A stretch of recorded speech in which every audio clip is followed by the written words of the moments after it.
Bonjour à tous, voici l'histoire du petit Nicolas. Papa m'offre un vélo.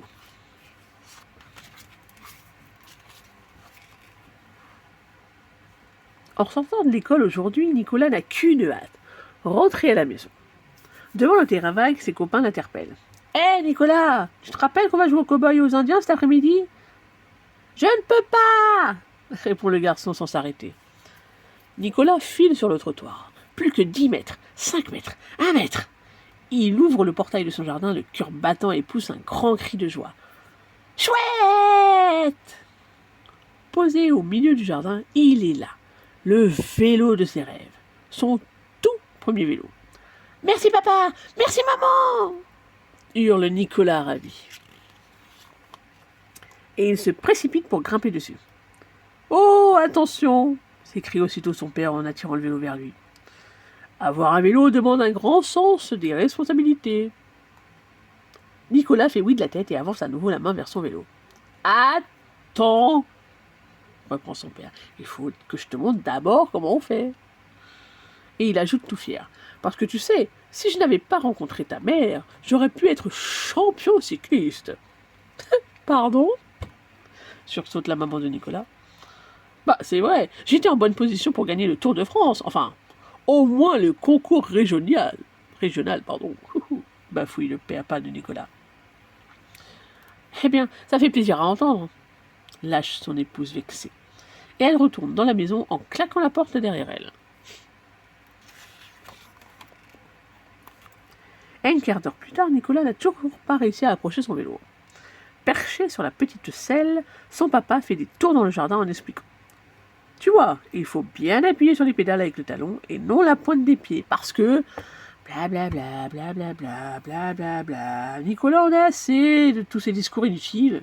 Après tout, il sait très bien faire du vélo comme un gros, lui. Bon, je peux essayer maintenant, râle Nicolas. Son père met un pied à terre. Nicolas saisit le guidon et s'apprête enfin à sauter en selle quand la tête de M. Blédur, le voisin, apparaît derrière la haie.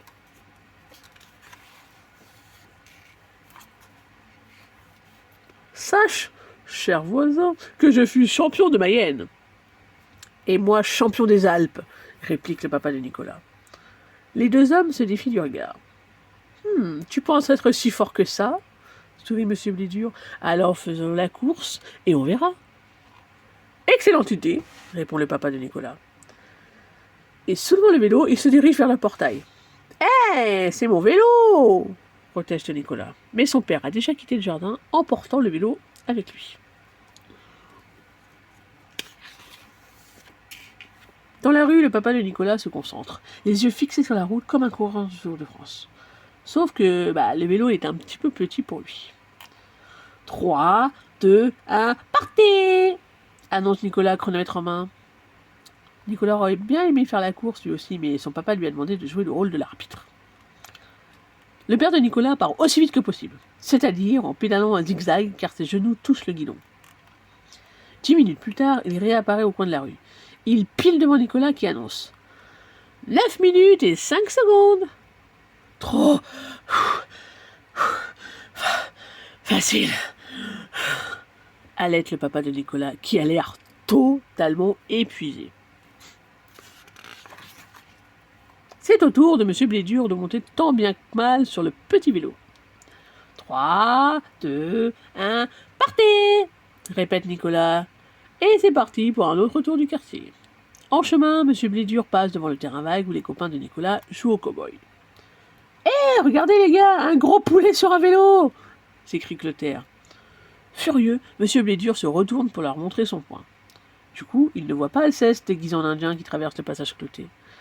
Alceste non plus ne le voit pas car il a les yeux fixés sur le pain au chocolat qu'il est en train de déguster. Quand M. Blédur s'aperçoit de son erreur, c'est trop tard pour freiner. Alors il donne un grand coup de guidon et va s'écraser dans les poubelles posées sur le trottoir. Devant la maison, Nicolas attend le retour de M. Blédur. Son papa, lui, a les yeux rivés sur le chronomètre. 9 minutes et 3, 4, 5 et 6 secondes, j'ai gagné! Bon, je peux avoir mon vélo maintenant? Demande Nicolas. C'est alors que ses yeux s'écarquillent. Au bout de la rue, M. Blédur vient juste d'apparaître. Il est à pied, Sur la tête, il porte une peau de banane écrasée. Et sous le bras, un petit vélo tout cassé. Ce spectacle fait rire le papa de Nicolas aux éclats. Mais Nicolas ne trouve ça pas drôle du tout. Stupéfait, il regarde le vélo de ses rêves. Tout fracassé. Revenus dans le jardin, les deux voisins continuent à se chamailler. Certes, cette course ne compte pas, râle le voisin. Bien sûr qu'elle compte, et j'ai gagné, je suis le champion, fanfaronne le père de Nicolas. La colère de Nicolas explose d'un seul coup. Vous avez bientôt fini de faire les guignols, vous avez cassé mon vélo.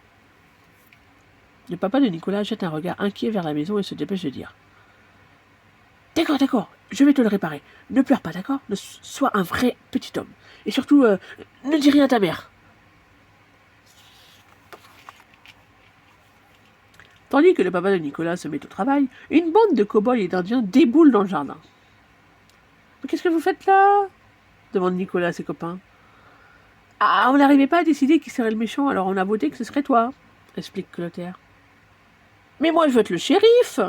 se fâche Nicolas. « Ah non, c'est moi le shérif !» réplique Joachim. « Pas du tout, monsieur, ce sera moi !» décrète Geoffroy. Et c'est bientôt la bagarre générale. Qu'est-ce que c'est que ce bazar? Le papa de Nicolas s'avance, la selle du vélo dans une main et le guidon dans l'autre.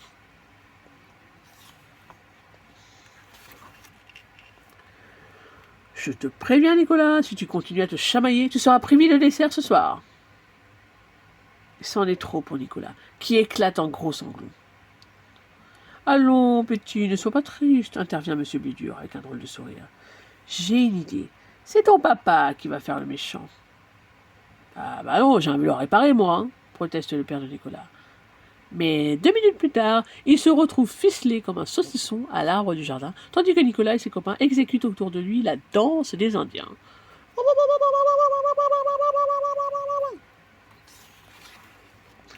Pendant ce temps, dans le ciel, des nuages sont venus masquer le soleil. Il ne va pas tarder à pleuvoir. « Venez vous abriter, les enfants !» appelle la maman de Nicolas. « J'ai préparé de la mousse au chocolat pour le goûter. »« Ouais !» s'écrient les garçons en se précipitant à l'intérieur. « Ah, te voilà, chérie !» soupire le papa de Nicolas. « Détache-moi, s'il te plaît. » Son épouse ne l'entend pas de cette oreille. « Ta-ta-ta-ta-ta-ta-ta » répond-elle. « Un peu de solitude te fera du bien. Ainsi, tu pourras réfléchir à la chance que tu as eue de me rencontrer. » Puis elle se tourne vers M. Blédur, tout sourire. « Vous voudriez bien prendre le goûter avec nous, cher monsieur ?»« Oh, mais avec grand plaisir, chère madame. » Et faisant un salut moqueur à son voisin, M. Blédur part se régaler de mousse au chocolat. Dans le jardin, le papa de Nicolas se retrouve seul, attaché à son arbre. Seul? Pas tout à fait, car Nicolas est resté là. Planté devant son père, la roue tordue de son vélo à la main, ses yeux lancent des éclairs comme le ciel d'orage. Le papa de Nicolas se met à pleurnicher. « Nicolas, je t'en supplie, détache-moi, je suis vraiment désolé pour ton vélo. » Mais Nicolas ne bouge pas. Au même instant, la pluie commence à tomber à grosses gouttes. « Bon, c'est bon, tu as gagné. Demain, j'irai acheter un vélo tout neuf. » Craque le prisonnier. Nicolas bondit de joie et court dans les bras de son papa. Il s'apprête à le détacher quand... « Nicolas ? Oui, maman ? Laisse ton père s'amuser tranquillement et viens manger ton goûter. » Un peu plus tard, en regardant par la fenêtre du salon, Alceste sursaute.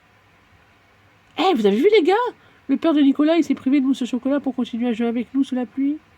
Même si on n'est plus là. » « Ouais, dit fièrement Nicolas, j'ai le plus chouette papa du monde. Il est toujours prêt à faire le guignol. Et en plus, vous savez quoi? Il m'offre plein de vélos. » Et voilà la fin de l'histoire. N'hésitez pas à venir liker et surtout à vous abonner. Merci et à la prochaine.